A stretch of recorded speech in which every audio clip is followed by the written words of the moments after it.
uma hora você tá vendo alguém sendo atacado, você fala, pô, caramba, o pessoal que tava assistindo lá realmente foi atacado. Não, é no filme que eles estão vendo. Ele quis ir pelo Brasil pegando experiências de escolas diferentes. Muita gente fala, da escola podia ser assim, podia ser assado. Aí qual foi a ideia dele? Vamos ver o que o pessoal tá fazendo e registrar isso no documentário. E por consequência, as mulheres começaram a ingressar de novo no mercado de trabalho e não saíram mais. Então a mulher começou a se ter voz ativa de novo na sociedade inglesa a partir dessa greve. Eu acho isso muito encantador, né, num filme. Ele consiga ter essas duas coisas. Ele diverte, mantém o interesse da gente pelo lado aventuresco e também essa discussão do lado humano, né, e social. Isso é uma coisa que é maravilhosa. Além de cinematograficamente ser um desbunde, né. Você está escutando o Masmorrecast.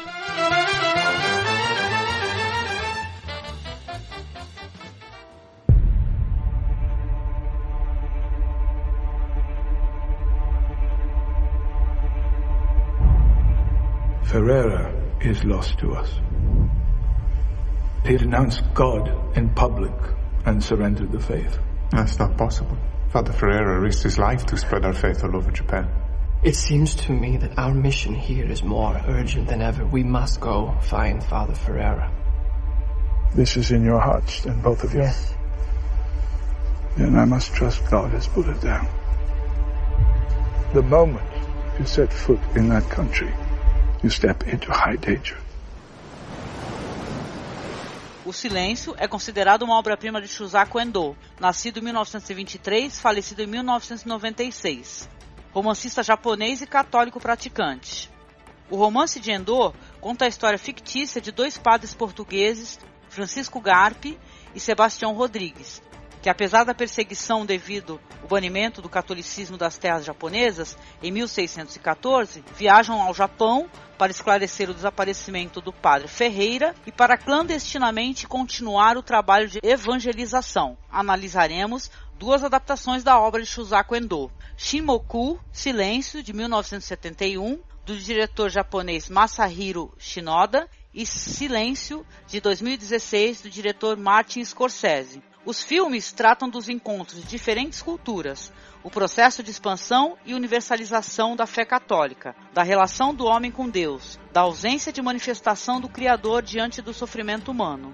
3 tipos de silêncio se manifestam nessas obras. O silêncio estoico do fiel, que se nega a rejeitar a sua fé, mesmo sob tortura. O silêncio que marca aquele momento em que a cultura japonesa interrompe o diálogo com a cristandade. E, como já foi citado, o silêncio de Deus perante a tortura sofrida pelos padres e camponeses japoneses, convertidos ao cristianismo. Hoje eu estou aqui com os nossos amigos Daniel, do Debates em História. Isso, Debates e lá da UTERP também. Tá parada, mas não tá morta. Tá parada, mas não foi enterrada, né? Sim. Não foi enterrada. Certo. Obrigada por você ter aceitado o nosso convite, viu, Daniel? E também com o nosso amigo Marcos Noriega, que é o colaborador aqui do blog. Tudo bem, Marcos? Opa, tudo certo com vocês? Então, vamos começar aqui dando um aviso que é muito importante, que esse programa é um programa que vai ter spoilers dos 2 filmes. Tanto O Silêncio, do Scorsese, que é um filme que está estreando nas salas de cinema aqui do Brasil, como do filme de 71, do Masahiro Shinoda, tá?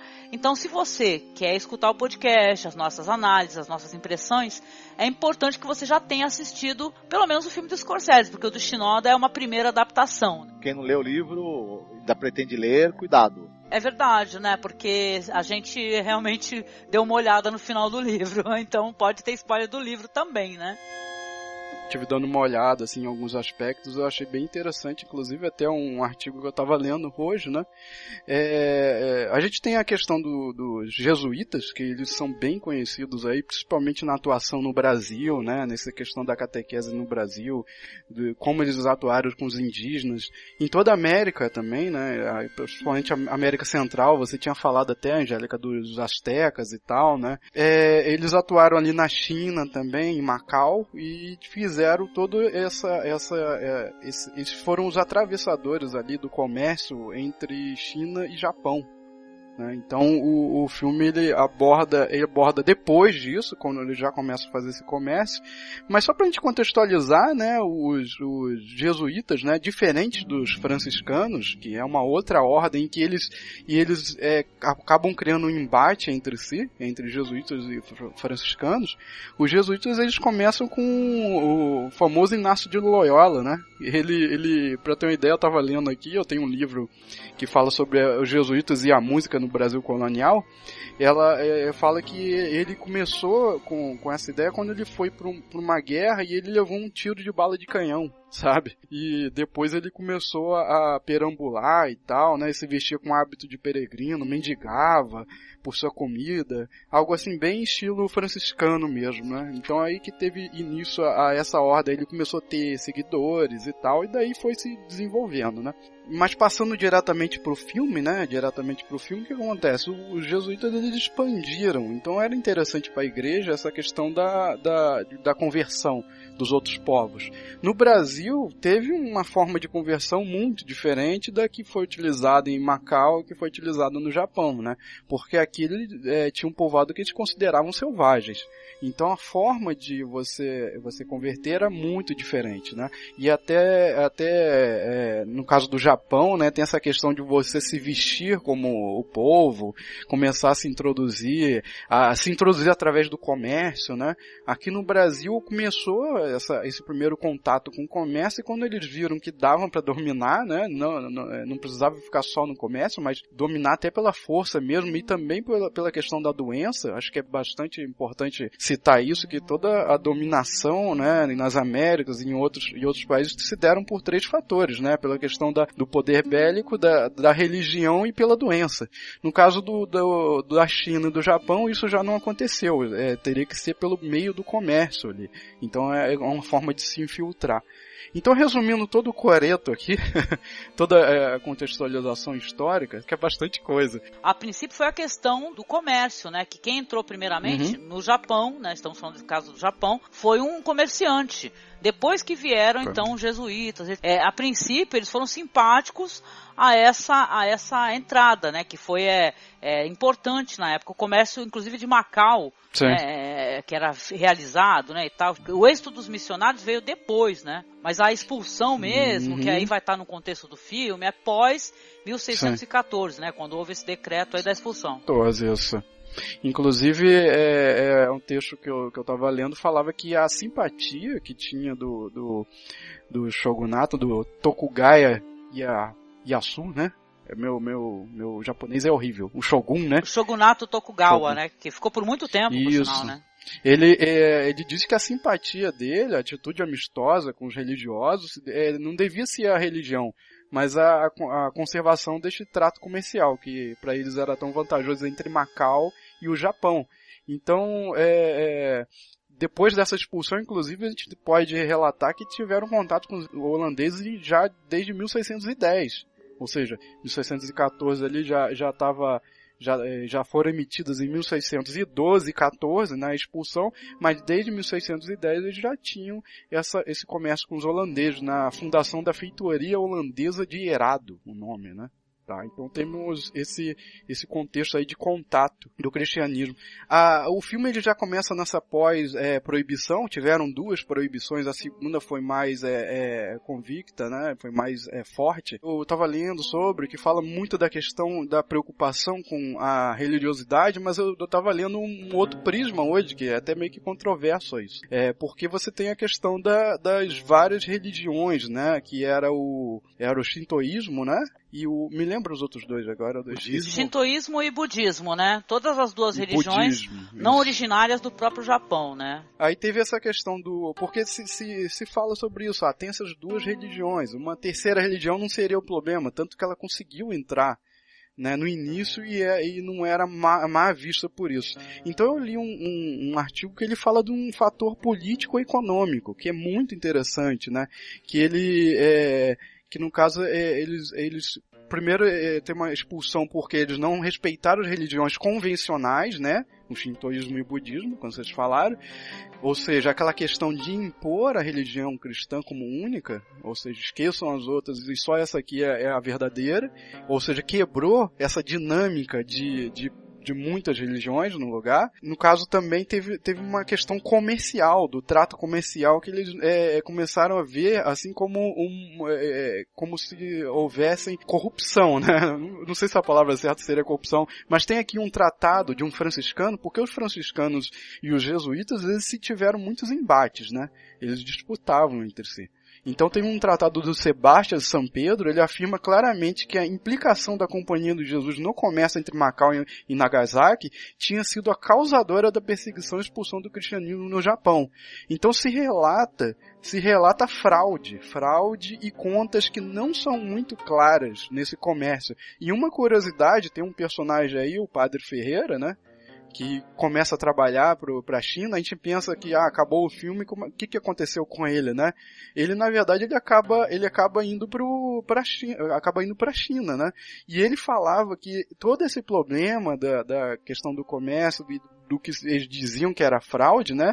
Era por causa da incompetência dos comerciantes, que eles davam um produto, aí contabilizava, depois botava outro produto no lugar, coisa do tipo, sabe? Falando, a culpa não foi minha, a culpa era deles.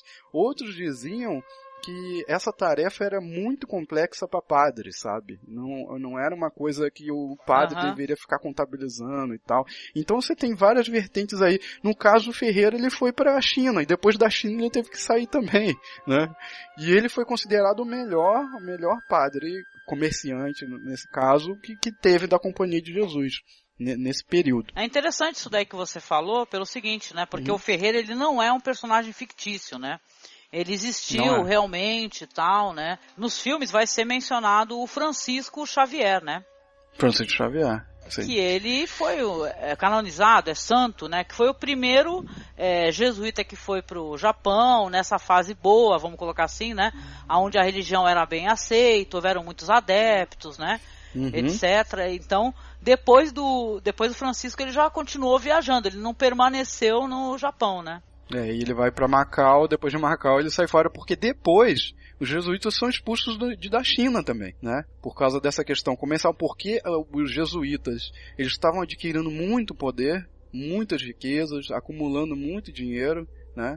E é engraçado você ver, mas os franciscanos começaram a dar uma de dedo duro com os jesuítas, mas isso acontece em várias épocas da história dos cristãos, né? Você pode ver aí pelas cruzadas, né? A primeira cruzada que vai com aquela convicção religiosa, depois vira só um comércio, não vira só um comércio, claro, você tem os peregrinos. O interesse ali passa a ser comercial. E aí, os próprios templários, eles são perseguidos depois e são extintos. Não é diferente com os jesuítas, eles são extintos e depois eles retornam lá para 1800 e pouco. E aí é quando a gente vai ter atual cenário do Japão, em que a religião é permitida, já não estamos mais naquele cenário feroz dos jesuítas querendo converter todo mundo, né, e acumulando riquezas, é outro cenário, já é outro contexto. Eu tenho uma pergunta para fazer que é importante, ainda mais para você que entende um pouquinho essa questão histórica, né? A gente está fazendo uma afirmação aqui que os jesuítas estavam acumulando riquezas.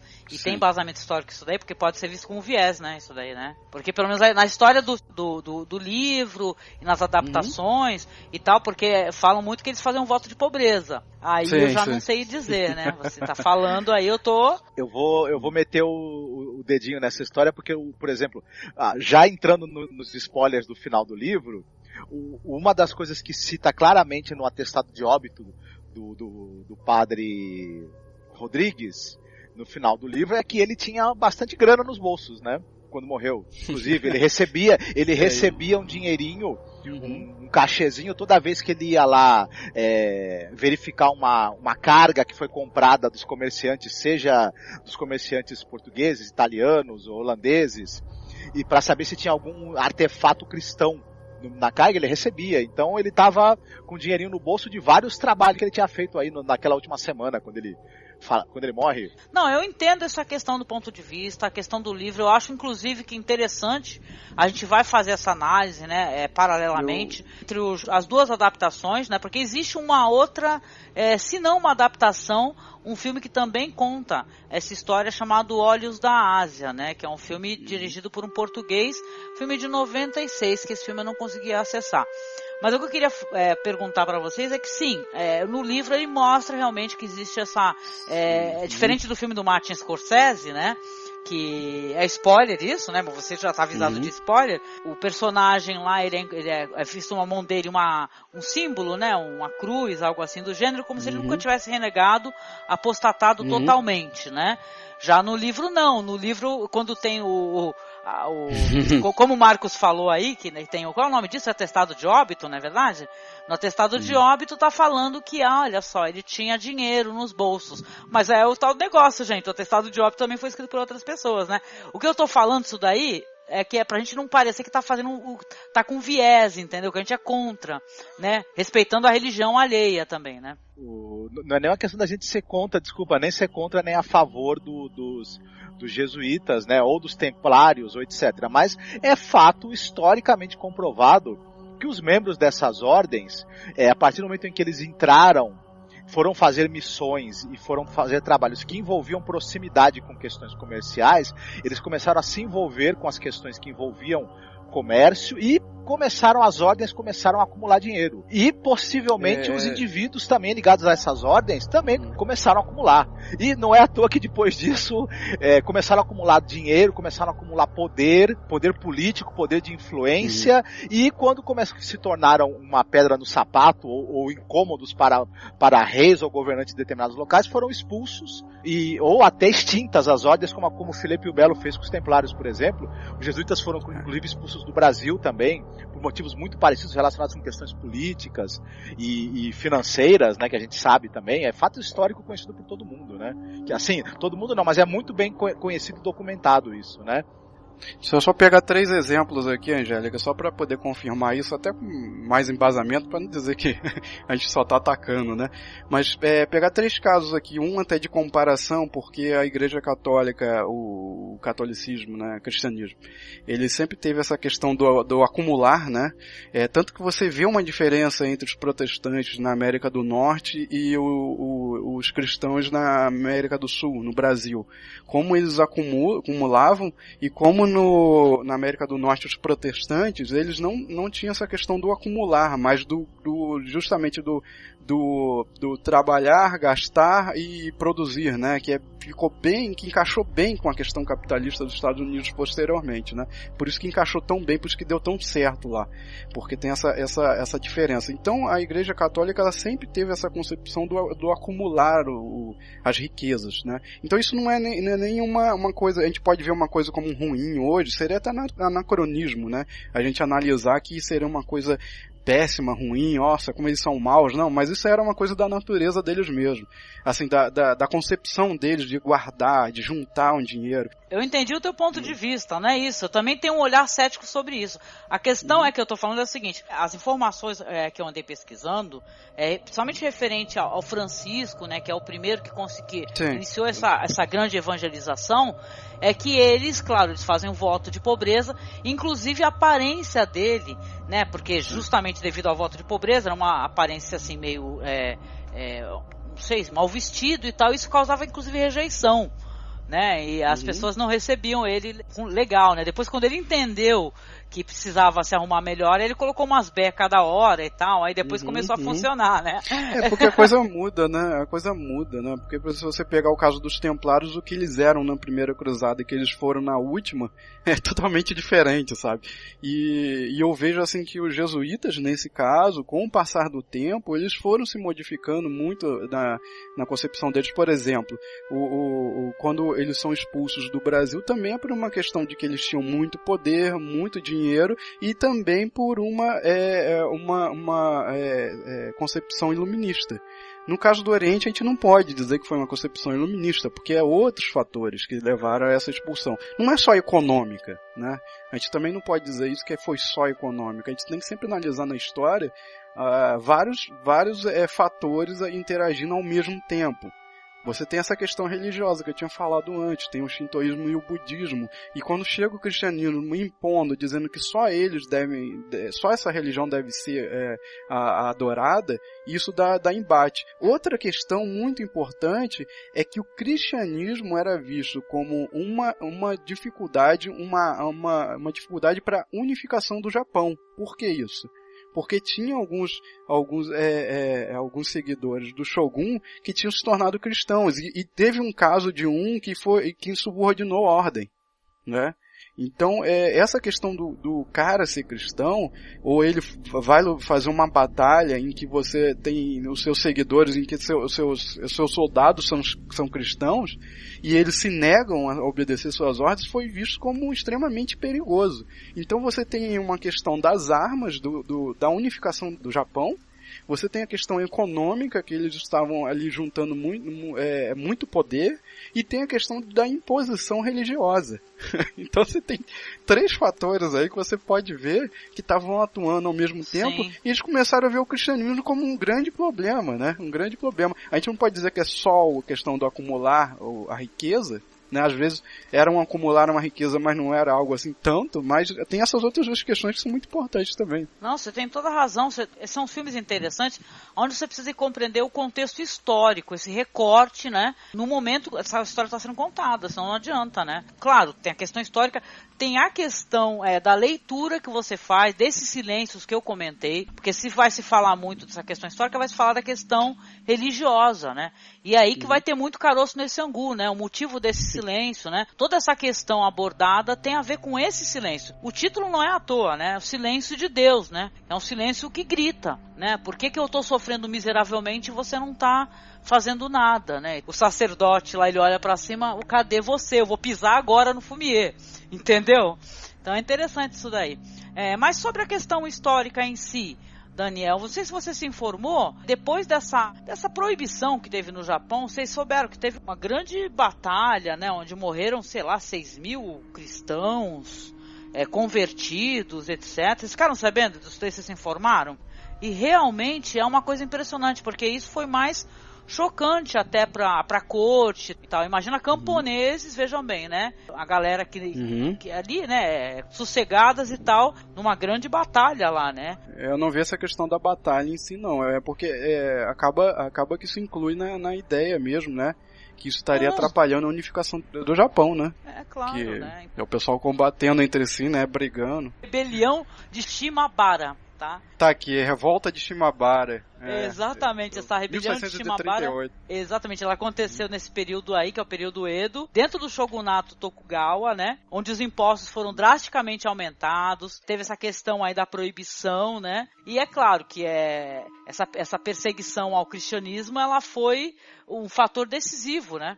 Para essa revolta aí, porque vamos pensar na questão, o Francisco já tinha ido lá, primeiramente tinha, a religião ela foi bem recebida, não teve problema, porque até onde eu sei, na época tinha uma cisão com essa questão da religião budista, né, e tal, mas depois, né, os próprios budistas tiveram um fator importantíssimo dessa proibição dentro do Japão, né, começou a se tornar a religião oficial, né, do Japão. Sim.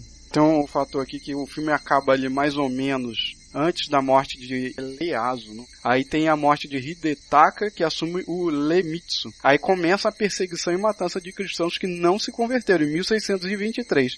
Em 1638 vai ter a revolta de Shimabara, né? Que é essa batalha aí que você falou, que eu não tinha conhecimento que a revolta tinha sido uma batalha, exatamente. Então você vê aí que teve uma reação, foi uma reação dos aldeões, por causa do novo shogunato que entra, e ele começa a perseguir e matar, né?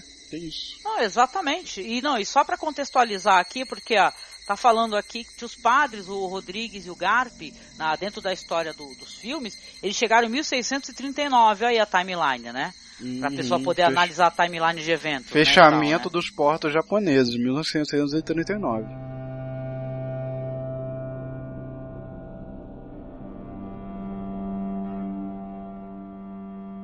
O filme, os 2 filmes, né, e tanto o livro do Endo, ele pega, a gente lê esses relatos históricos do que aconteceu, da presença dos jesuítas, depois a perseguição ao cristianismo, à expulsão. Tanto o livro quanto o filme, eles têm o poder de nos colocar dentro dessa história. A gente entender os dramas humanos que decorreram disso, os detalhes que isso trouxe, como era o comportamento dessas pessoas exatamente, como foi essa relação do perseguido, do perseguidor, enfim, e o que isso significou para as pessoas envolvidas, para a vida delas, praticamente ali no dia a dia delas, o que isso mudou.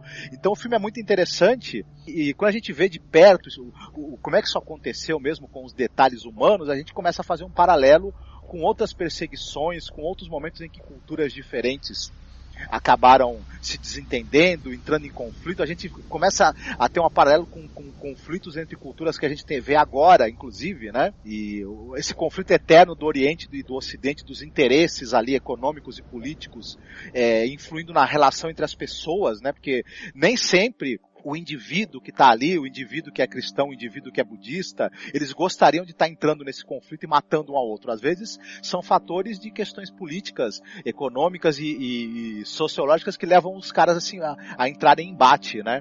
Isso tudo é muito interessante e gera muita reflexão.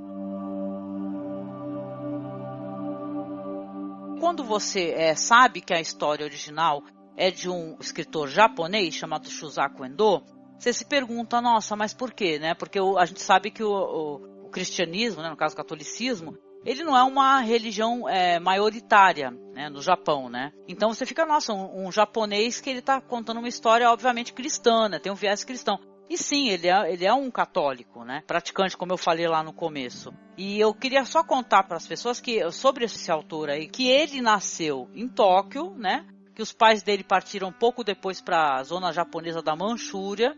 Quando os pais dele se separaram em 1933, o Endo e a mãe dele voltaram para o Japão, para a cidade natal da mãe dele, que é Kobe. A sua mãe se converteu ao catolicismo quando ele era pequeno e ele foi criado como católico.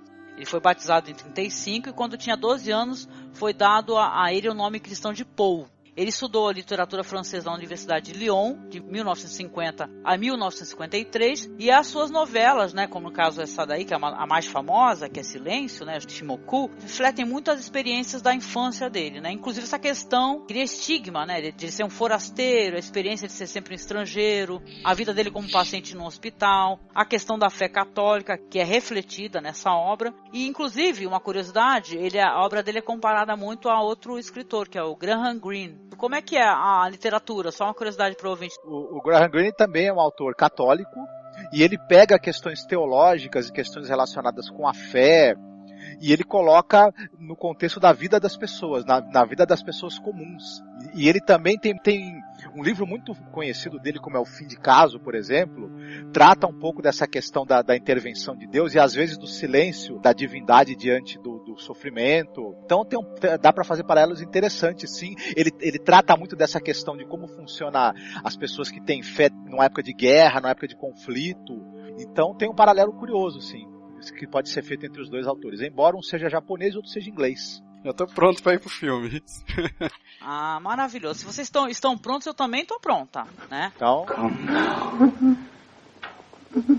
You must perform a most painful act of love that no one has ever before done. Todos assistimos as duas adaptações, tanto a de 71 como a de 2016, mas eu vou me basear primeiramente aqui no filme do Scorsese, dentro da minha sinopse. O filme do Scorsese, O Silêncio, ele começa assim: um padre jesuíta italiano, o Alessandro Valignano, ele recebe notícia do padre Cristóvão Ferreira, que é um jesuíta português no Japão. Fica sabendo que ele renunciou à sua fé depois dele ser torturado. Os jovens alunos de Ferreira, que também são portugueses, os padres Sebastião Rodrigues e Francisco Garupi, ou Garpi, né? Tem alguns locais que eu já vi escrito Garpi, partindo na esperança de encontrá-lo, vão para esse porto em Macau, encontram Kichihiro, que é um pescador alcoólatra que fugiu do Japão. Mais tarde na trama ele vai se revelar alguém que inclusive ele renunciou à sua fé para poder se salvar, né? E eles ficam surpresos, né, quando eles chegam por encontrar uma grande população cristã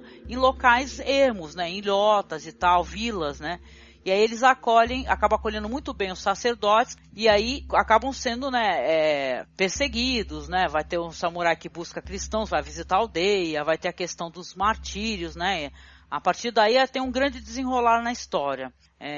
Primeiramente, eu quero saber de você, Daniel. Você assistiu o filme do Scorsese, você gostou? Sim, eu assisti do Scorsese primeiro, achei bem fluido, bem bacana, teve aquelas questões, eu acho que... Já posso fazer uma comparação? Deve. Mas é claro, sim. Depois eu assisti o outro, do diretor japonês, do autor japonês, né, então ficou bem claro, assim, algumas comparações. Do Scorsese, ele parece que é um pouco mais leve em algumas questões religiosas, né? Ele relativiza mais, né? Ele coloca os inquisidores, né, como pessoas que querem buscar algo, eles vão fazer a punição ali, seja ela cruel ou não, mas que eles querem, acima de tudo, cortar um mal que está fazendo mal a eles, né?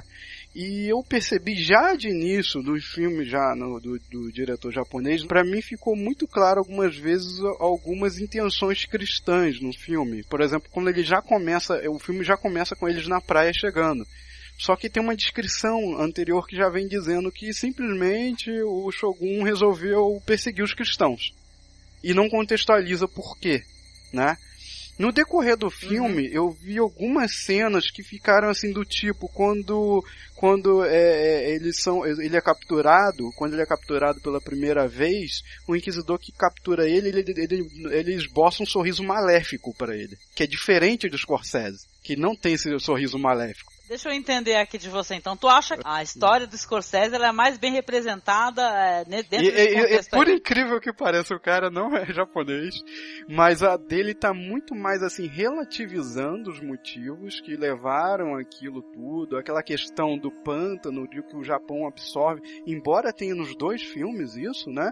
Mas o Scorsese, ele consegue contextualizar melhor os motivos que levaram, né? De repente até mostrando, ele até põe também a coisa do Rodrigues, ele contestar a própria fé, né? Várias vezes ele fala, pise, aí o Garp fala, não pode pisar, e ele sofre muito mais com as torturas, enquanto no filme japonês, o cara ele se mantém uma pedra. Tem uma hora que ele começa a gritar, começa a ficar desesperado, mas ele se mantém uma pedra naquela coisa do tipo, eu sou um bastião de Deus aqui, eu tenho essa coisa. E outra questão, Angélica, nas torturas, as torturas são muito diferentes, principalmente na questão que na versão japonesa, né, eu vou falar assim, versão japonesa, que é do diretor e do autor japonês, que quando o samurai é colocado lá na tortura e a mulher dele fica assistindo,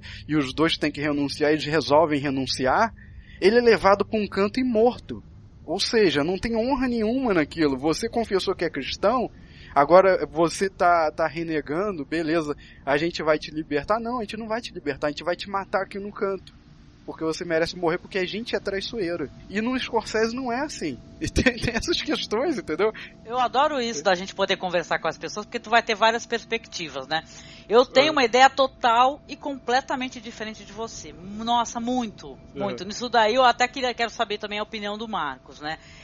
Acho que é importante a gente colocar aqui que no filme de 71, do Masahiro Shinoda, o ator que faz o papel do Sebastião, que quem faz no filme do Scorsese é o Andrew Garfield, é o David Lampson. Primeiramente, ele tem uma atuação muito melhor. Isso aí eu acho que não dá nem porque o Garfield é aquele negócio de e tal, sofrendo e chorando e tal. Eu achei aquilo muito mais válido, muito mais verdadeiro, muito mais digno, até porque que nem eu falei, a minha impressão que eu tenho do filme do Scorsese, principalmente com o final, que o filme toma partido. O filme toma um partido que nem o livro toma, entendeu? É tipo assim, aquela apostasia, aquele negócio dele pisar no fumier, que o nome disso, ouvinte, é fumier, né? Que é uma imagem de santo, né? E tal, que eles têm que pisar para poder renegar. Que no filme do Scorsese, tá falando assim, olha só, o Sebastião, ele na verdade ele nunca renegou totalmente. Nossa, ele estava ali totalmente foi enterrado com Jesus na mão dele, com a imagenzinha do Jesus. Eu acho que é uma maneira covarde, entendeu? De você falar assim, essa história, ela não vai ter as últimas consequências. No filme do Shinoda é muito diferente. Porque se você lembrar, Daniel, no finalzinho... Termina transando, né? Ele termina transando. E, não, detalhe, ele não termina transando. Como se fosse um estupro, né? É um estupro. Termina estuprando ela, né? É terrível e gritando, não tem um grito. Não tem o som do grito bonito pra você, mas tem, né? Claro que tem muita coisa aí, viu, gente? A gente tá aqui dando antecipando algumas coisas, indo pro final do filme, que é coisa que normalmente eu não faço, né? E tal, né? Mas já como o Daniel falou disso daí, né? Então, mas acho que tem que colocar isso, que eu acho que tem essa questão que o próprio autor, ele também é um dos roteiristas do filme. E tem uns excessos no filme de Scorsese. Claro que se a gente falar de Scorsese, eu sou fã, é muito mais cinema, os planos são muito mais bonitos. Então, aquela cena da tortura, por exemplo, na praia, é uma cena bonita, interessante. Sim. Bonita entre aspas, né, gente? Vamos colocar aqui que é uma cena de tortura. Mas assim, né? É mais cinemão, entendeu? Ele é bonito de se ver na tela grande. Já o filme do Shinoda, eu tenho a impressão que é assim, que menos é mais, entendeu? Que a atuação dele é mais contida porque é necessário, entendeu? É para uma pessoa que acredita na própria fé, de certa maneira. É, inclusive arrogante, porque os jesuítas, se vocês forem parar para pensar, eles não têm aquele perfil do Andrew Garfield, que primeiramente tá errado, que foi uma ouvinte nossa chamou a atenção a gente, que ficou o tempo todo os caras falando somente inglês, né, e tal, é nada mais razoável e racional do que os jesuítas falarem japonês. Então você tem uma parte do filme de 71 que ela é falada pelos protagonistas totalmente japonês. É correto isso, né? Então é estranho, né, aquele personagem do Adam Driver fazendo um personagem que fala uma parte em inglês e o Garfield também parecendo... Inclusive o pessoal faz uma comparação, só para deixar isso aqui, né, antes que eu esqueça, com a questão da Via Crucis, né? Vocês sabiam, né? Os sofrimentos do Rodrigues, né? A Via Crucis de Jesus, né? Que é lá os passos de sofrimento, etc. Tem bastante coisa para falar, na verdade, né? Porque, primeiro que os dois filmes são bastante interessantes. O Scorsese, ele visivelmente, pra mim, pelo menos, ele tentou... é claro que ele assistiu o filme de 71, óbvio, com certeza, muitas vezes, e analisou muito o filme, ele tentou meio que fugir do direcionamento que o filme original tem. Tentou fazer uma coisa por um outro caminho. Em primeiro lugar, concordo com o que você falou, o filme do Scorsese, ele tem essa característica que ele é um diretor com uma habilidade técnica muito grande. Então, o filme tem uma cinematografia, ele usa planos absolutamente de cair o queixo, muito bonitos, ele é um filme muito consistente enquanto espetáculo, né? É um filme excepcionalmente bem feito. Porém, eu gostei mais do filme japonês, porque pra mim essa coisa que o filme japonês tem de ser mais fechado, mais claustrofóbico, mais simples até, condiz um pouco melhor com a história. Ele joga com algumas coisas assim que eu não enxerguei no filme do Scorsese. Essa questão mesmo da Via Crucis, tem um momento em que o padre Rodrigues, isso no filme japonês, ele tá fugindo, ele chega num local onde os camponeses foram assassinados, os camponeses que estavam ali, que também eram simpatizantes do cristianismo, e ele põe um kimono de mulher, porque é o que tinha ali na hora. E aí ele sai e tem uma brincadeira meio visual com essa coisa da peregrinação de Jesus pelo deserto, mas ele tá com um kimono de mulher. Pra mim, visualmente, funcionou da seguinte maneira. Esse Jesus está começando a Via Crucis dele, só que ele tá no lugar errado. Ali não é o lugar dele. Tanto é que ele tá com um kimono feminino. Essa questão... Essa questão no final também, aviso de spoiler aí, quem não assistiu ao filme, o Scorsese, ele meio que dá... Não tô dizendo que o Scorsese fez é errado, ou melhor ou pior. Ele dá uma chance de redenção para esse personagem, de dar a entender que ele, de alguma maneira, preservou a fé dele. No livro, você tem o final do livro, é uma descrição do atestado de óbito dele, e os investigadores ali que o Sr. Feudal chama, eles não encontram nenhuma evidência de que ele teria guardado o resquício da fé cristã no livro. E no filme, é uma história meio fáustica. Você tem o Padre Ferreira funcionando como uma espécie de Mefistófeles. Que, aliás, é uma cena incrível, né? Se colocar... Gente, eu gosto do Liam Neeson, viu? Ele é um cara que eu gosto, é o cara que fica ameaçando os outros, né? Que fala que tem características específicas de trabalho, né? Que vai atrás. Se roubarem a filha dele, não é isso, Marcos? Quem tava até conversando, né? Naquele filme lá. Mas, cara, tu coloca lado a lado, gente. Sem nenhuma brincadeira. Você coloca o Liam Neeson e coloca esse ator que faz o mesmo papel que é o Ferreira. É sacanagem de sensacional.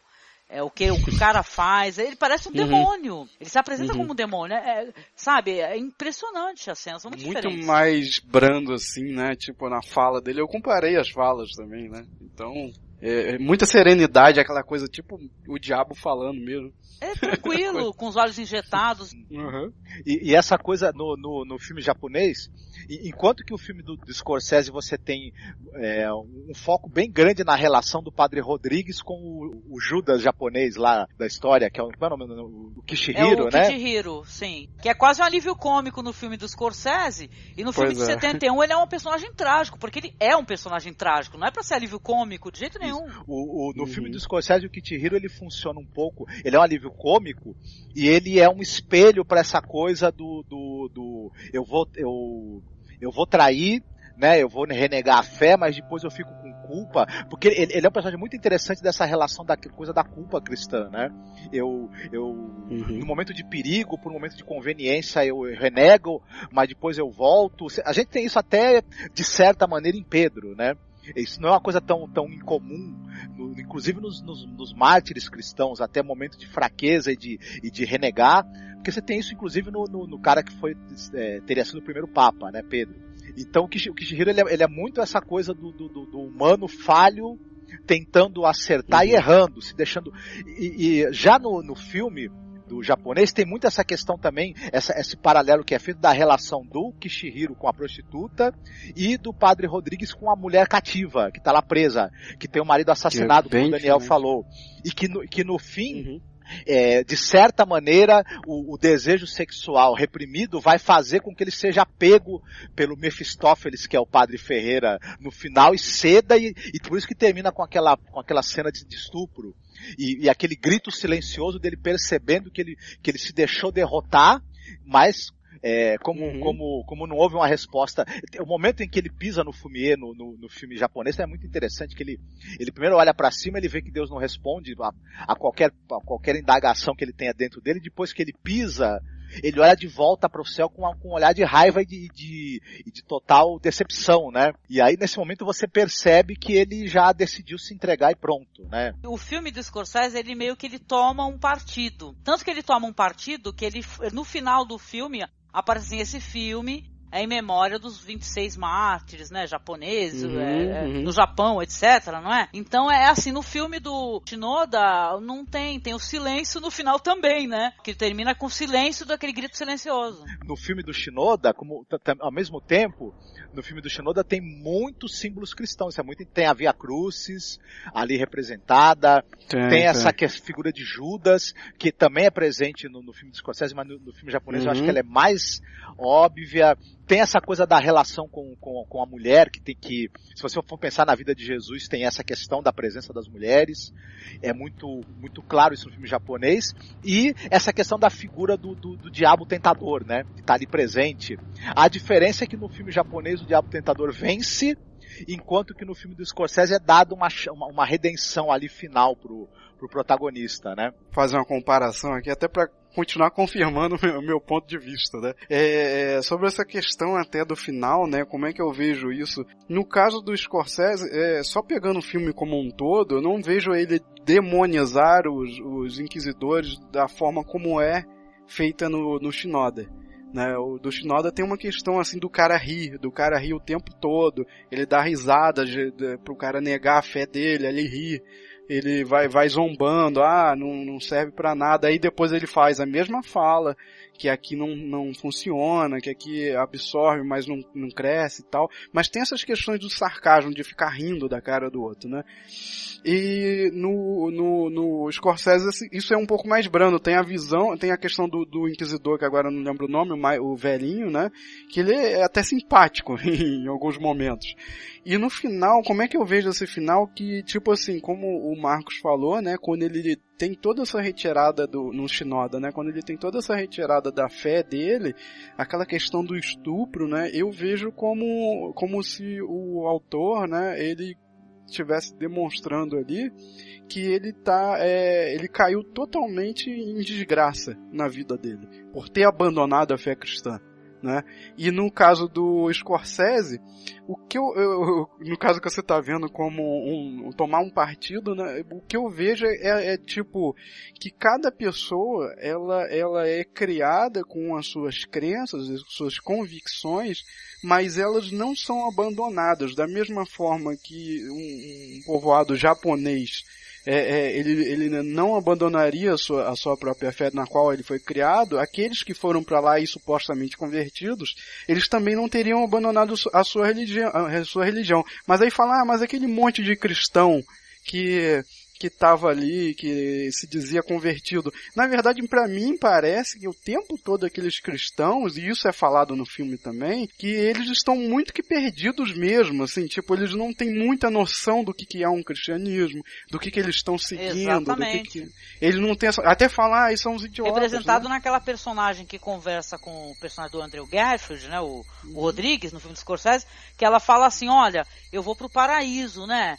Porque no paraíso eu não preciso trabalhar, não é verdade? Isso, é um personagem trágico também. Então eu acho que tem muito essa questão do, eles não foram exatamente convertidos, eles estão perdidos, eles conheceram uma história, acharam legal, e estão fazendo ali uma interpretação deles. Tanto que o Kijiro, né? Kichiro, ele é um cara que parece que ele tá viciado naquela questão do ser absorvido o tempo todo. É tipo aquele cara que eu já ouvi falar, vou beber esse fim de semana, vou pecar bastante e depois vou pra igreja e você salvo. Né? Então tem muito essa questão, né? Tem uma piada, Daniel, que o pessoal costuma falar, que é assim, já que Deus tem uma capacidade infinita de perdoar pecados, eu vou fazer ele exercitá-lo um pouco. Né? Exercitar. É bem desse estilo.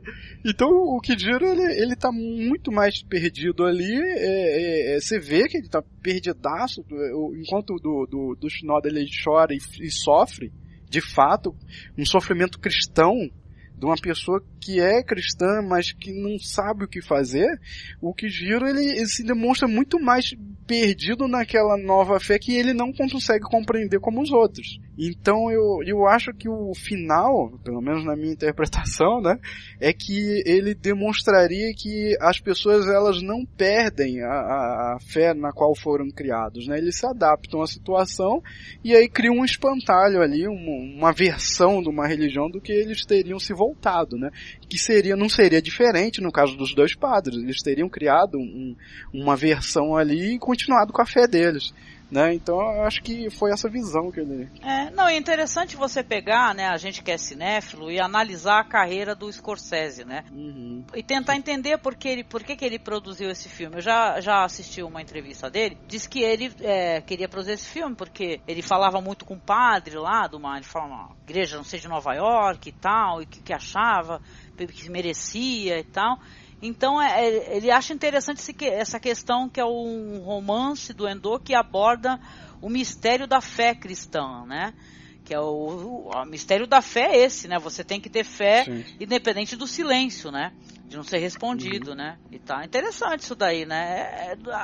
Coloca do lado de filmes, por exemplo, porque o Scorsese, ele é o diretor daquele filme lá, Última Tentação de Cristo, Daniel. Não sei se tu assistiu. Uhum.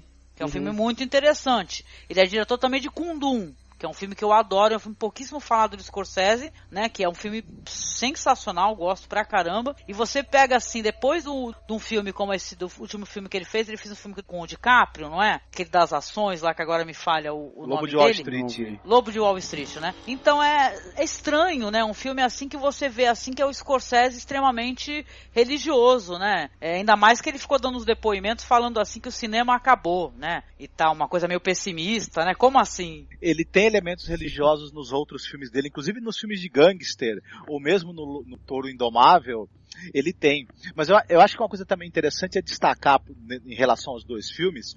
Ambos têm assim, muitas qualidades cinematográficas, têm sequências primorosas, que acho que vale a pena também destacar. No filme do Scorsese, a sequência onde você tem o pessoal crucificado ali, preso, enquanto a maré está subindo, ela é uma sequência que eu acho visualmente muito bonita, é um primor, né? Enquanto que no japonês ele prefere mostrar essa cena à distância para salientar essa coisa do silêncio de Deus diante do sofrimento. Já a cena que até o Daniel falou do cavalo, a esposa tá amarrada enquanto o marido tá enterrado no chão. Isso no filme japonês. E você tem o cara passando com um cavalo muito próximo da cabeça do marido dela. Me deu agonia aquilo. Essa sequência é outra sequência primorosa já no filme japonês, que ela gera uma tensão assim, ela é incrivelmente eficiente em gerar uma tensão. Agora, em ambas as obras, tem um elemento muito subversivo, tanto no Scorsese quanto no filme japonês. Mesmo que você vendo características cristãs muito fortes do filme japonês, tanto nele quanto no Scorsese, essa coisa do silêncio de Deus não responder, não intervir e não mover um dedo que seja para impedir o sofrimento, e como é que você se vira diante desse silêncio dele, são questões que ambos os filmes colocam, elas são muito difíceis e elas têm um quê até subversivo em relação à fé, né? Por que você vai manter essa fé, né? Tanto é que no filme japonês talvez não é à toa que o cara é vencido, porque na verdade ele é vencido também porque na verdade em momento nenhum Deus atua para ajudá-lo, né? E ele é uma figura que se dedicou toda a sua vida, né, à propagação da fé, e na hora de maior necessidade foi abandonado nas mãos de uns torturadores inflexíveis, né? E é muito curioso essa discussão aí do silêncio de Deus que a gente observa perante o sofrimento humano, e na verdade é uma coisa assim que até para quem é religioso é muito difícil dar uma resposta, né? Até porque responder qualquer coisa diante do silêncio é algo muito difícil, né? Tem uma cena que eu queria perguntar para vocês, que é aquela cena que ele tá na Via Crucis, né, do Shinoda, e aparece um homem fantasiado com uma máscara e dançando. O que é aquilo? Eu não consegui entender aquilo. Pra mim aquilo é uma espécie de xamã shintoísta, acredito eu. Pois é, eu não sei. Eu acho que ele acaba... Ele vai ficar preso no mosteiro, perto do final do filme, até tem hora que ele tá sendo interrogado pelo Inoue, e tem uns monges budistas ali. Mas no caminho, eu acho que ele acaba encontrando um monge ou xamã shintoísta. Até pra você marcar visualmente a presença das duas religiões que estão ali em embate com o cristianismo. Sim. Sim. Eu queria trazer uma curiosidade aqui, gente, né? Porque eu gostei muito, eu fiquei muito sensibilizada. É claro, eu gostei muito mais do filme de 71, né? É claro que o filme de Scorsese não é um filme de jeito nenhum, um filme descartável, é um filme muito bonito, muito bem feito, né? Mas tem esse final que eu achei aberrante mesmo, entendeu? Mas o personagem do Ferreira, eu tava dando uma olhada aqui no IMDb, e ele é interpretado, Marcos, por um japonês, um ator japonês chamado Tetsuro Tamba. Sim. Aí quando você dá uma olhada no IMDb dele, aí eu já vi ele envolvido com filmes muito interessantes. O filme Harakiri, que é um filme muito famoso de 62, ou o filme da Ghibli lá, né, fazendo a voz do Rei dos Gatos, lá no Reino dos Gatos. Então é muito legal, né, isso daí quando você vai ver as referências, né, até o próprio, vocês falaram do martírio, as cenas do martírio, né, que tem o pessoal do vilarejo, que as cruzes ficam na água e tal, e a maré vai subindo, e eles vão tem aquela cena de sofrimento, né, enorme, no filme do Scorsese. Aquele ator também que faz o homem velho, né, tá somente como The Old Man, né, que é o mais velho entre aqueles lá, ele já é um ator também famoso e também em filmes de martírio e sacrifício, né, que aí diz que o Scorsese depois se encontrou com ele e falou, poxa, né, quando ele vai ver o background do cara sabe interpretar a gente sofrendo. Essa coisa de o filme japonês, ele é muito rico em metáforas visuais. O tempo todo ele usa o Padre Ferreira ser interpretado por um japonês, é uma metáfora visual sensacional do fato de que o cara se aculturou, né? Está ali vivendo como um japonês, assumiu a identidade de um homem de um homem morto, se casou com a esposa dele, e isso é uma metáfora visual para ele ter sido meio que consumido, né, engolido pela cultura japonesa, a qual você vê que ele acaba trabalhando lá, trazendo ideias de astronomia pro local, e ele está escrevendo um livro apontando erros na doutrina cristã para esse livro ser difundido no Japão. Então, ser um ator japonês interpretando esse personagem é uma metáfora visual assim ótima, muito, muito bem sacada, para o fato dele ser um português que foi um jesuíta português que acabou se rendendo à cultura japonesa e sendo aculturado e vivendo ali, né? E negando a própria fé. Só de curiosidade, o Rodrigues, ele escreveu 2 livros, né? História da Igreja no Japão, 1622, e A Arte Breve da Língua Japonesa, 1620. Tá só de curiosidade aí. Não, e sim, o Marcos falou a questão interessante da aculturação. Eu queria só, né, te perguntar, eu sei que a gente andou pesquisando tanta coisa para poder fazer esse podcast, né, Daniel? E é importante, né, porque a gente, claro, vê essa questão da religião, pelo menos o Scorsese parece que tá pregando aquele proselitismo, né? Mas assim, tem um negócio de como se alterou, né, a cultura, essa influência cultural, o que eles levaram pro Japão, tipo assim, na maneira de ver algumas coisas, né? Os japoneses, claro, muito inteligentes, né? Eles, sempre que eles se deparam com algo que eles podem ver a coisa que é melhor, que é mais interessante, eles inclusive sequestravam as pessoas. Eu quero deixar uma referência aqui pro ouvinte para assistir aquela série antiga, vocês lembram do Shogun? Que é uma série antiga, acho que é 6 episódios, uma série muito interessante, baseado num livro do James Clavell. Tem essa coisa deles absorverem, né, também, né, absorver a cultura. É que o contato com o Ocidente, tudo bem que primeiro o Japão tinha uma postura meio isolacionista, né, mas depois, já no final do século XIX e tudo, a relação com o Ocidente mudou tudo no Japão, mudou a maneira dos japoneses fazerem política, dos japoneses fazerem a guerra, dos japoneses se relacionarem entre si.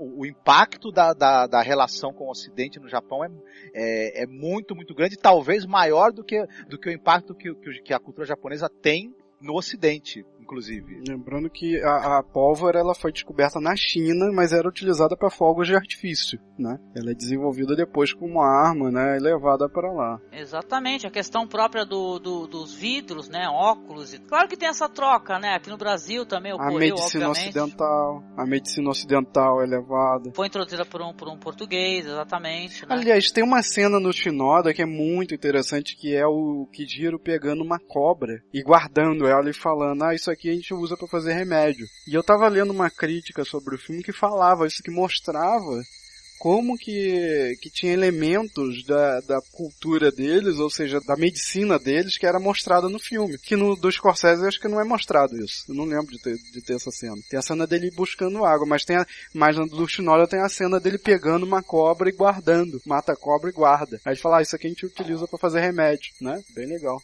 Legal, gente. O Daniel, ele comparou o personagem do Inquisidor, né?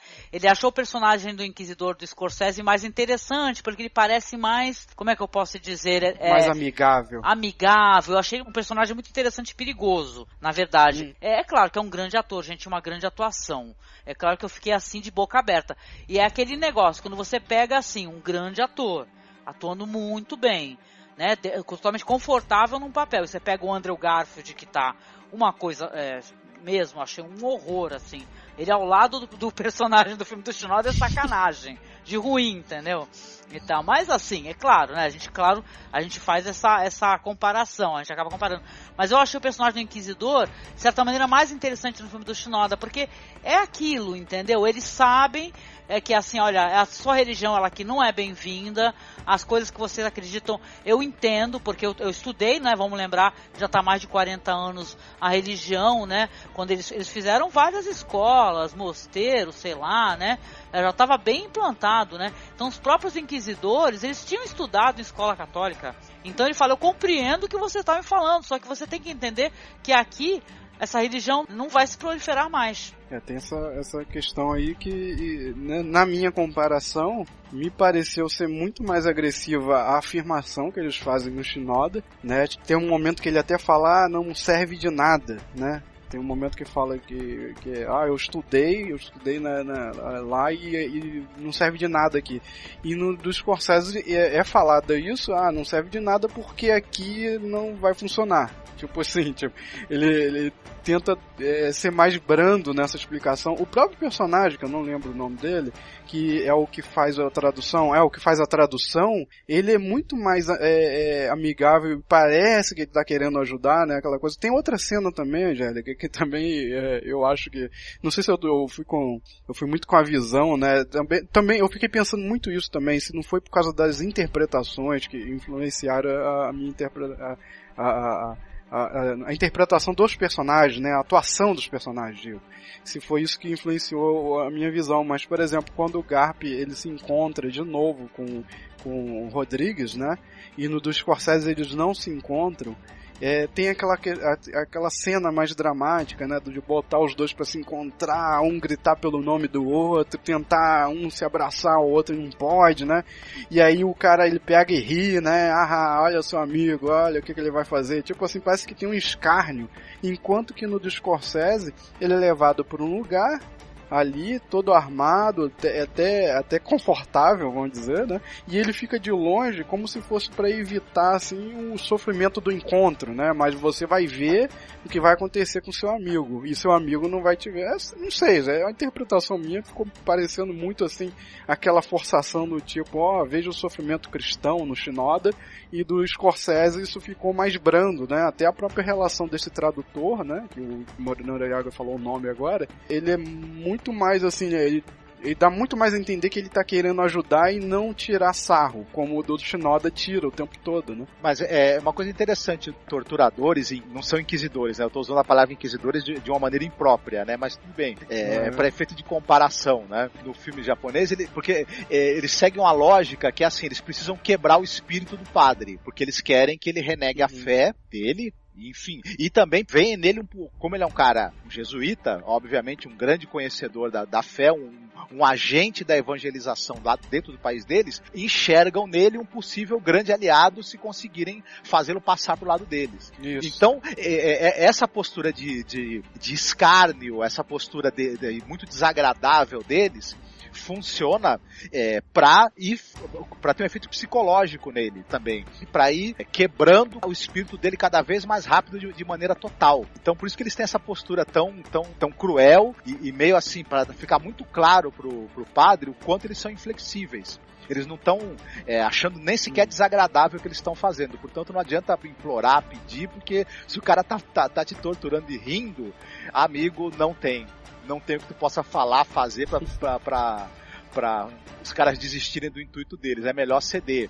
Então essa postura, ela é muito característica da alta eficiência que os caras tinham para conseguir seus objetivos, né? Também, de certa maneira. Isso daí tem até uma relação, porque assim, eu não apenas li, né, o romance Shogun, como eu assisti a série, que eu sou apaixonada pela série, que a série é incrível. Se você não assistiu, espero que você não tenha objeção com séries antigas, assim, séries, né, que não são essas séries hoje em dia que a gente vê HBO. Tem muito a ver com a maneira como eles se referem, né? Porque no caso do Shogun, tá falando, se não me engano, do engenheiro náutico, né? Que é o personagem do Blackthorne, e são holandeses, tá? Mas também tem toda essa questão o pessoal não gosta dessa palavra, né, de choque cultural, né, e tal, quando você vê que o cara que vem é europeu, sei lá, não toma banho, tal, e ele olha pros teus costumes como se você fosse um maluco, sendo que na ideia da cabeça dele ele nem banho toma, não é verdade? Então tem sim esse escárnio. O escárnio é uma coisa comum, né, se você quer saber, porque eles olham com uma superioridade. No filme... Não é à toa, Daniel, eles chamam os caras de bárbaros do sul, é assim que eles se referiam aos caras, bárbaros do sul. Né, tem o escárnio é uma coisa que faz sentido. Os astecas chamavam os europeus que tinham chegado lá de cara de avestruz, né, por causa da cara barbada, tem essas coisas. E também, mesma coisa, né? Não tomava banho e tal, aquela coisa toda. No filme do Shinoda tem mais de um momento assim que discretamente o pessoal dá uma tampadinha no nariz, assim. Não é percebi isso. Então, essas coisas, né? Os caras mandam ele colocar kimono e trocar de roupa o tempo todo, mas ele só vai aparecer limpinho mesmo depois que ele pisa no fumier, né? E aí você vê que ele tomou banho, fez a barba, né, e tal, Mas eu acho que tem esse escárnio mesmo, que é natural, mas o escárnio que eu puxo mais atenção é da intenção do diretor e do autor, né, da questão da cena, né, de como você dá uma ênfase a isso, principalmente quando você começa o filme, a primeira frase que vem escrita no filme contextualizando é que o Shogun resolveu perseguir os cristãos, ponto. Não tem contexto do que tava rolando. Então, daí já na primeira frase eu falei, caramba... Mas aí você vai ver a história a seguir, entendeu? Ele não vai colocar o contexto histórico, falar do edital, nada disso. E detalhe, eu vi primeiro do Scorsese, depois que eu fui ver o filme do Shinoda, entendeu? Quando eu assisti a primeira vez, que me motivou a gravar esse podcast, chamar vocês pra conversar, eu fiquei tentando compreender na minha cabeça, por mais que o filme tivesse um viés cristão, né, e tal, por que aquela cena final, por que vê aquele santinho na mão dele, né, e tal, né? Então aquilo me pareceu assim, olha, eu apostatei, mas nem tanto, pero no mucho, entendeu? Então é estranho aquilo ali, essas motivações me deixaram curiosa ao ponto de eu procurar mais informação. Eu não consegui, que nem eu falei, assistir ali Os Olhos da Ásia, que eu queria muito, ainda mais que a visão do diretor português, né? Então aí tu fica mais curioso ainda, né? Um português dirigindo uma história, né, com essa estrutura, interessante, né? Sim, sim. Eu acho que quem assistiu ao filme do Scorsese e gostou, achou interessante, né? Se tiver oportunidade, assista também ao filme japonês do Shinoda, que você vai ter oportunidade de ver essa mesma história contada por um outro ângulo interessante, com o roteiro do próprio autor do livro, o que é sempre muito interessante. E quem puder também assista ao filme português. Se puder, assista também ao filme português. Vai ter uma terceira ótica dessa mesma história, vai dar margem a bastante discussão. Vem aqui comentar nossos comentários pra falar o que você achou. Claro que faltou muita coisa, a gente não fez a descrição completa do filme pra você. Pra quê, né? Você já assistiu, né? Então é muito interessante. Nosso debate aqui, ele só levantou essa questão aí de duas visões de dois diretores diferentes, né? E como essas visões, elas têm uma tendência, sim, né, de fazer com que o espectador tome partido. Isso é interessante, né? São duas obras cinematográficas que valem muito a pena serem conhecidas, são filmes de muita qualidade, seja em termos de interpretações, em termos de roteiro, em termos de direção, em termos do uso de metáforas visuais, de discutir questões da fé, e se completam até muito bem. Então, é claro, muita gente vai ver o do Scorsese, claro, tá nos cinemas, tá muito comentado, mas quem puder, não deixe de assistir o japonês, porque vai acabar sendo... Você vai ver essa história tendo outro ponto de vista e conhecendo um filme que é maravilhoso também, enquanto obra cinematográfica. Agora a dica, né? Fica a dica quentíssima. Lá no Facebook, na nossa página, tá? Que é facebook.com/cinemasmorra. Eu coloquei uma postagem lá, eu subi o filme pro Dropbox, tá? E coloquei lá um link pro pessoal poder assistir em alta qualidade o filme de 71. Então vale muito a pena assistir, gente. Vai lá, dá o curtir na nossa página e aproveita, já faz o download que a gente disponibilizou. Eu quero agradecer aqui o nosso amigo Daniel, que, olha, estudou com a gente, pesquisou bastante e veio bater esse papo aqui sobre o silêncio, né? É um filme muito interessante. Daniel, quero muito que você fale aqui pro ouvinte poder ir lá conhecer o teu material, porque você, além de tudo, como você falou, você tem o Euterpe Despedaçada, mas você também tem, olha só que maravilha, o Debate Sem História, né, querido? Eu agradeço aí o convite. É claro que, como eu sempre falo pro Douglas, né, nosso querido Douglas, que eu não sou muito cinéfilo, né, desculpa aí qualquer besteira que eu tenha falado, eu sou mais Imagina, meu querido, você é maravilhoso. Leiga, né? Mas assim, não tô atuando muito na podosfera, na verdade já tem quase um ano aí, mas a gente chegou a gravar um podcast novo, eu e o Jorge, que a gente estava com a proposta de fazer em duplas, né? Eu até falei isso com o Marcos Noriega, da gente fazer em duplas, e a gente chegou a gravar um áudio que está disponível lá na página, pelo menos, que a gente falou sobre a questão do Trump na América do Norte, e a gente chamou um amigo meu, norte-americano, que mora lá e falou diretamente de lá as impressões dele nos Estados Unidos, como é que está agora e a visão dele de dentro, né, de nativo nos Estados Unidos. E tá bem interessante. Teve um problema lá no site, a gente perdeu todos os áudios e graças a Nilda, muito obrigado, se você estiver ouvindo isso, grande você Nilda. Salvou a nossa vida. Beijo. E eu já tenho todos os áudios de volta, só falta eu upar tudo de novo, data que trabalha. A Euterpe tá parada, a Euterpe tá paradona, a gente gravou um podcast no Hangout e não gravou. Perigo. E aí a gente tá parado lá, não tá nem produzindo nada, mas os podcasts estão lá, né, ativa pra quem quiser ouvir, tem podcast sobre Luiz Gonzaga, essas coisas que a gente sempre falava aí de música, né. E é isso, basicamente eu não tô fazendo nada, só terminando meu mestrado agora, que é sobre... Posso falar? Pode, claro. Só mais um pouquinho, como diz o Douglas, né, só mais uma coisinha. É sobre os blocos de protesto do Rio de Janeiro, de 2013 a 2016, né, que aí eu participei de blocos de protesto, comecei a pesquisar a dinâmica deles e tal, e aí eu tô me formando esse ano, fazendo minha dissertação sobre isso aí, uma pesquisa de campo, é uma etnografia do grupo que eu fiz, né. Basicamente é só isso, produção acadêmica, escrevendo artigo e tentando ver se um dia eu volto pros podcasts, né. E é isso aí, obrigado pelo convite, obrigado Marcos, obrigado Angélica. Meu querido, você já voltou, você já tá aqui com a gente, não deixe, viu, ouvinte, de prestigiar o Debates em Histórica, que tem o Douglas do Podcast, essa coisa linda, cantora, que a gente ama, né, de coração, né, que são podcasts muito legais, contigo, com o Jorge, uma galera sempre do bem, né, e também o Euterpe Despedaçada, porque tem aqueles audiodramas, né, que a gente fez, maravilhosos. Nossa, coisa linda, a gente não deixe de curtir, viu? Agradecendo mais uma vez também aqui ao Marcos, muito obrigada. Então acessem o masmorracine.wordpress.com, né? Exatamente, acesse lá o Masmorracine, não deixe de conferir os nossos podcasts. A gente tem temática muito variada, a gente é fã de ficção, fã de drama, séries, então a gente tá, né, tem muito conteúdo aqui para quem não nos conhece ainda, chegou somente nesse podcast. Eu quero deixar um abraço muito grande para vocês. Eu convido novamente vocês a irem na seção de comentários, compartilhar o podcast, curtir a nossa página do Facebook, cara, que o filme tá lá para você baixar. Tá? E um grande beijo, até o próximo podcast, né, gente?